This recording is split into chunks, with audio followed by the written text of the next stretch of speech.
ஒரு வீடு அருள் நிறைந்ததாக பரக்கத் நிறைந்ததாக ஆகுவதற்கு அனஸ் பின் மாலிக் ரலியல்லாஹு அன்ஹு அல்லாஹ்வுடைய தூதர் ஸல்லல்லாஹு அலைஹி வஸல்லம் அழைத்து சொன்னார்கள், யா புனை, என்னுடைய மகனே, இதா தகல்த பைதக், நீ வீட்டுக்குள்ள செல்வதாக இருந்தால் ஃபஸல்லிம் அலா அஹ்லிக், உன்னுடைய குடும்பத்துக்கு நீ சலாம் சொல்லிவிட்டு செல்.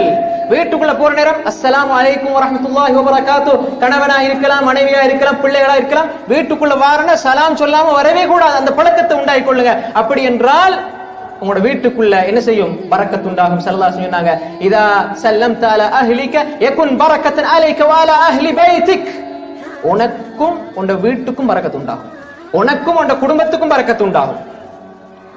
சலாம்.